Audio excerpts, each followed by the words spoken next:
নারায়ণগঞ্জ নগর ভবনের খুব কাছেই জিমখানা আলাউদ্দিন খান স্টেডিয়ামের পাশের শাহ সুজা রোড এখন ময়লার ভাগার, উন্মুক্ত গণশৌচাগার। দেখে বোঝার উপায় নেই একদা এখানে ছিল প্রশস্ত পিচ ঢালা সড়ক। সিটি কর্পোরেশনের উদাসীনতাই সড়কের এই বেহাল দশা। সন্ধ্যার পর বসে ছিনতাই ও মাদক সেবীদের আড্ডা, এমনটাই জানালেন এলাকাবাসী। আমি এই এলাকারই বাসিন্দা।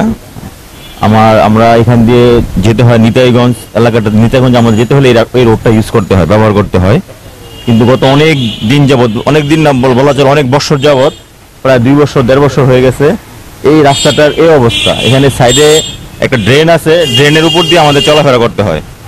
এই যে এখানে বর্জ্য ফালায়া, ময়লা ফালায়া, মাটি মুটি ফালায়া পুরো জায়গাটাকে একদম নষ্ট করে ফেলা হয়েছে।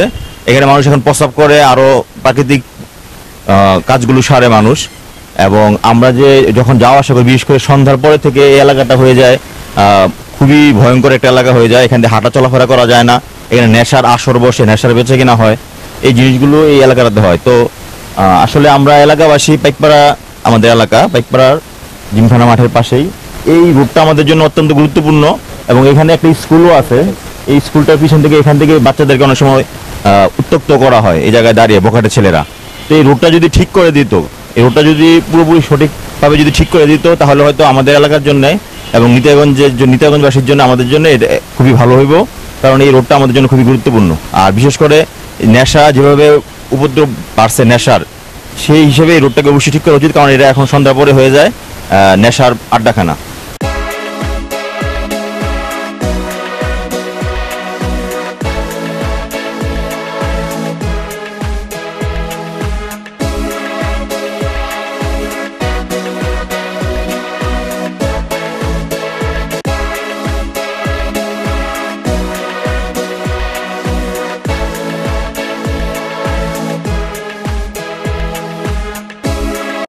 রাস্তাটা বর্তমানে এই বেহাল অবস্থা।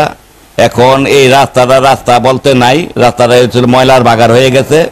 এবং যত শ্রমিক এবং অটো রিক্সা চালক সব চালকরা এসে এখানে প্রস্রাব করে। এখানে একটা স্কুল এবং এই কলেজ আছে। কলেজের ছাত্রীরা পাশে খেলার মাঠ, কলেজের ছাত্রীরা দক্ষিণ মুড়ার ইটা জানালাটা খুলতে পারে না দুর্গন্ধের জন্য। এখানে মশার উপদ্রবে হওয়াতে ডেঙ্গুর প্রকোপ খুব দেখা দিছে।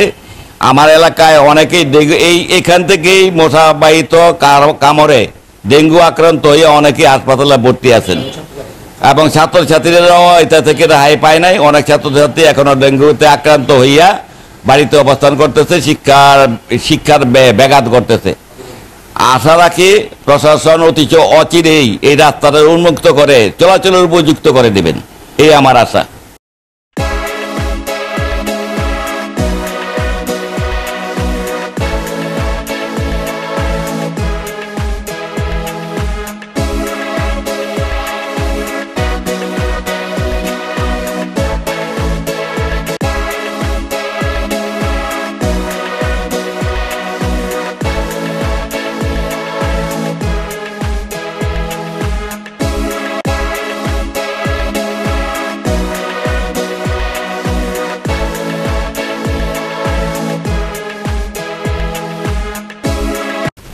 মাননীয় মেয়র মহোদয় ডক্টর সেলিনা আইভি, উনি এলাকাবাসীর অনুরোধে, তৎকালীন কমিশনার ছিলেন জনাব আলমগীর হোসেন, ওনার অনুরোধে, এলাকাবাসীর অনুরোধে এখানে একটা খাল ছিল, এই খালটা ভরাট করে উনি একটা সুপ্রশস্ত রাস্তা তৈরি করেন, যেটা থাকে পাইকপাড়াবাসীর 17 ওয়ার্ডবাসীর নিতাইগঞ্জের যাতায়াত অত্যন্ত সহজ এবং সুন্দর হয়।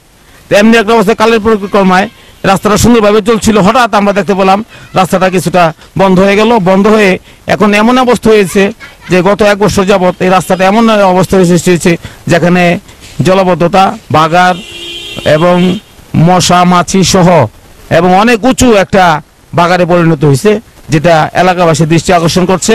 মাননীয় প্রশাসক জনাব কামরুজ্জামান সাহেব, উনি বর্তমানে নারায়ণগঞ্জে সিটি কর্পোরেশন দায়িত্ব আছেন। আমি আশা করব উনি যেন ওনার সুদৃষ্টি এখানে দেন এবং অবিলম্বে এলাকাবাসীর প্রতি সম্মান রেখে, এলাকাবাসীর প্রতি ভালোবাসা রেখে উনি যেন এই রাস্তাটা পরিষ্কার করে আগের মতো উন্মুক্ত করে দেন। তাহলে এলাকাবাসী অত্যন্ত উপকৃত হবে। এটার পাশে এক অত্যন্ত দুঃখজনক বিষয়, এটার পাশে আদর্শ বালিকা উচ্চ বিদ্যালয় এবং কলেজ, এদিকটার যত দরজা জানালা যা ছিল সমস্ত কিছু বন্ধ করে দেওয়া হয়েছে। ইতিমধ্যে এই বিদ্যালয়ের শত শত ছাত্রী ডেঙ্গু এবং চিকুনগুনিয়া রোগে ভুগছে। এটার অন্যতম কারণ হচ্ছে এই বাগার, এবং পাশে একটা ঐতিহাসিক আলাউদ্দিন খান স্টেডিয়াম রয়েছে। এই স্টেডিয়ামে খেলাধুলা করার জন্য যে পরিবেশ দরকার সেই পরিবেশ সব বিঘ্নিত হচ্ছে।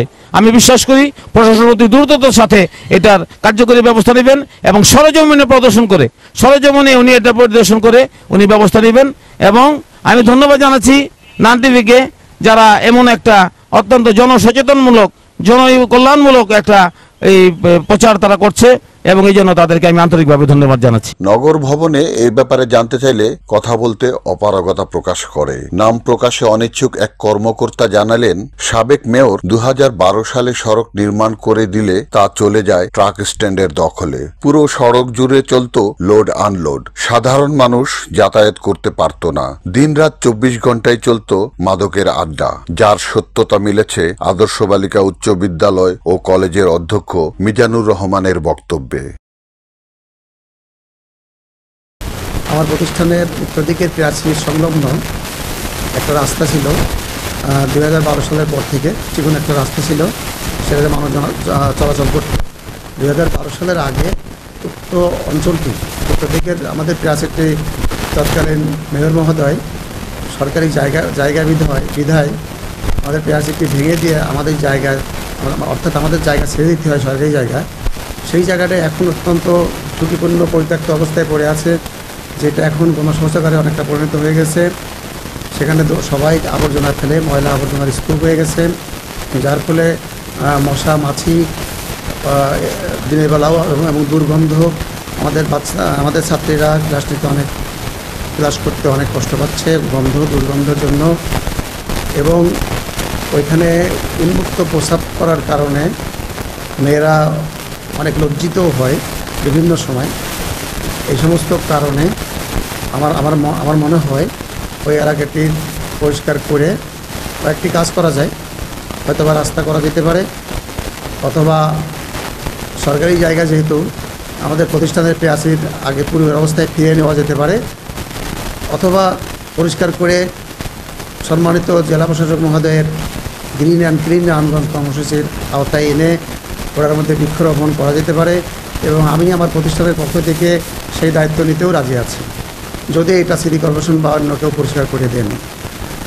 এখন আমাদের যে অবস্থাগুলো হয়েছে সেটা হলো, কিছুদিন আগ পর্যন্ত ওখানে ছিল ট্রাক স্ট্যান্ড, অর্থাৎ 5ই আগস্টের আগ পর্যন্ত ছিল ট্রাক স্ট্যান্ড। সেটা এক ধরনের ছিল, সেখানে ট্রাক ড্রাইভাররা অনেক বকাবকি করতো, মেয়েদের অসুবিধা হতো।